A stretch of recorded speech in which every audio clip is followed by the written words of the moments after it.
Halo semua, assalamualaikum warahmatullahi wabarakatuh. Perkenalkan, nama saya Ikhwan Febriansa. Saya merupakan mahasiswa Universitas Maritim Raja Ali Haji, berjurusan Budidaya Perairan angkatan 2020. Untuk video kali ini saya ingin berbincang sedikit tentang reproduksi pada ikan.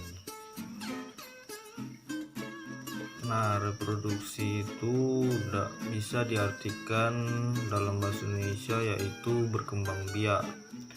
Kalau di dalam bahasa perikanan biasanya disebut dengan pemijahan.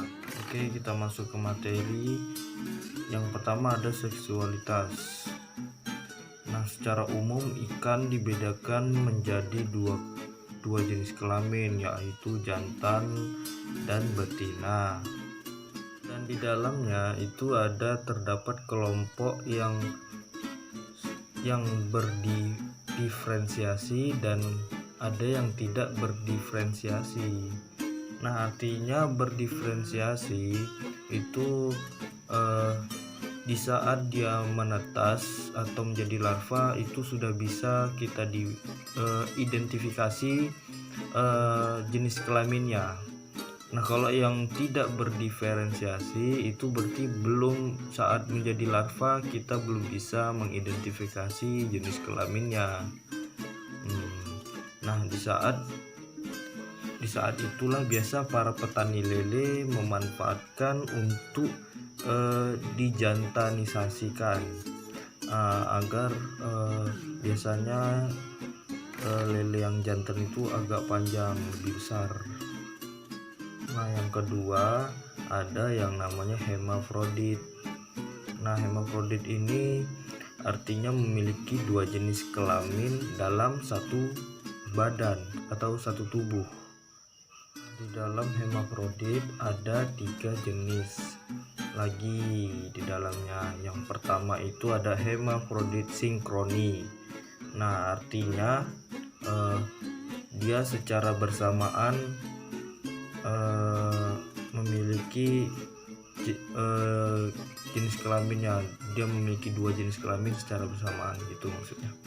Nah, biasanya ikan jenis ini dia itu tetap membutuhkan kawannya atau yang sejenis, makhluk yang sejenis dia untuk membantu membuahi telur yang dia keluarkan, dan dia membuahi telur kawannya yang sejenis juga. Nah, jadi dia tetap membutuhkan kawan sejenis. Untuk kelompok kedua ada yang namanya hermafrodit protandri, yaitu diawali dengan jenis kelamin jantan. Nah, dia pas muda dia jantan, dan saat umur yang tertentu dia akan berubah menjadi betina.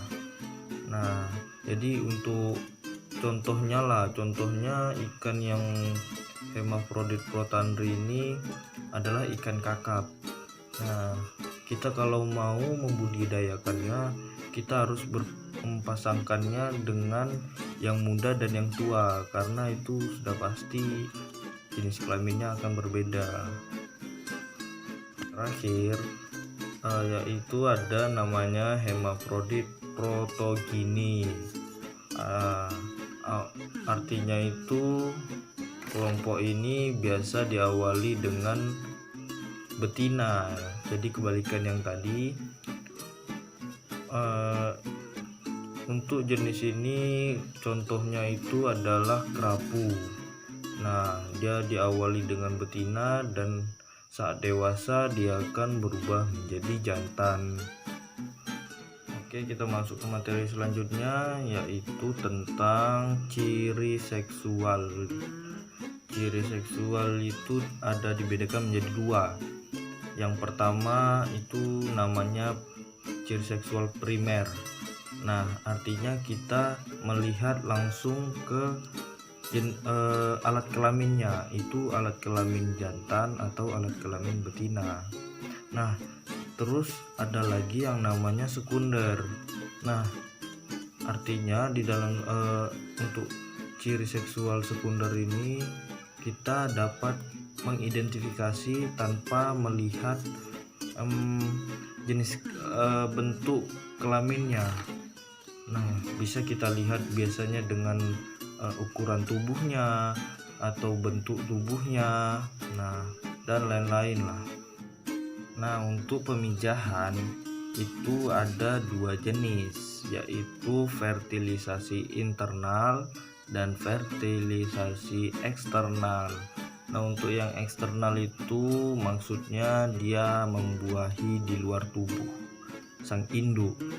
Nah, kata lainnya bertelur atau ovipar. Nah, contohnya ya ikan lele, ikan nila, ikan mas, dan lain-lain.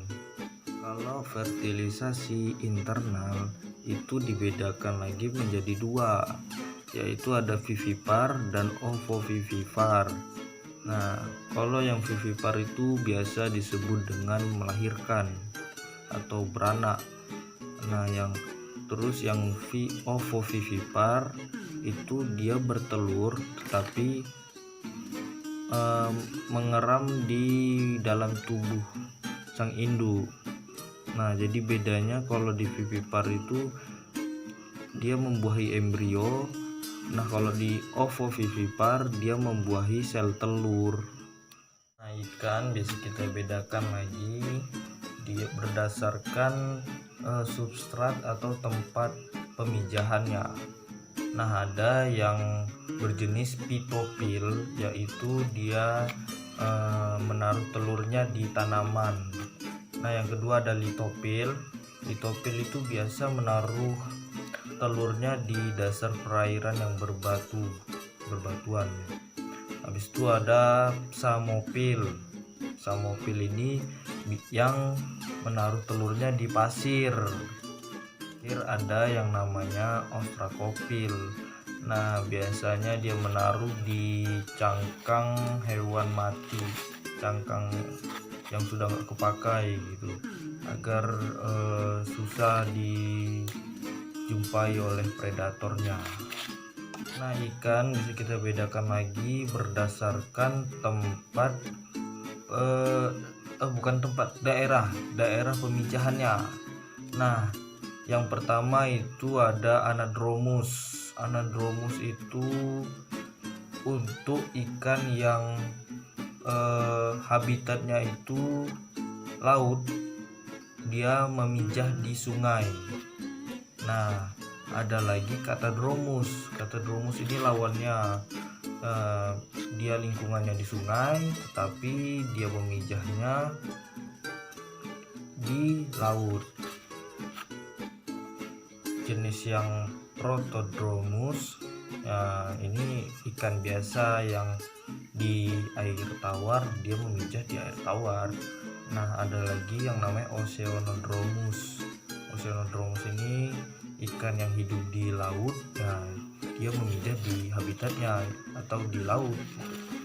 Ikan biasanya setelah memijah dia ada tingkah laku yang tertentu. Nah, ada yang merawat telurnya dan ada yang tidak merawat telurnya. Ikan merawat telurnya pun berbeda-beda. Ada yang membuat sarang terus dimasukkan ke mulutnya untuk diram, dan ada yang membuat sarang dari buihnya. Nah, ada juga yang dia menempelkan ke substrat yang keras.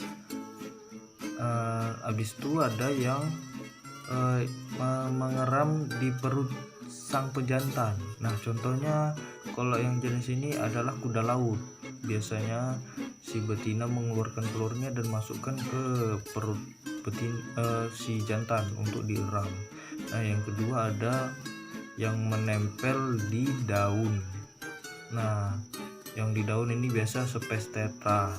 Spes tetra ini dia akan merawat telurnya secara bersamaan sepasang untuk ditaruhkan ke daun dan mereka akan membasahkan bersama-sama agar tetap lembab. Oke, sekian dulu materi yang saya bagikan kepada kawan-kawan, semoga bermanfaat. Mohon maaf jika ada salah-salah kata. Saya tutup dengan assalamualaikum warahmatullahi wabarakatuh.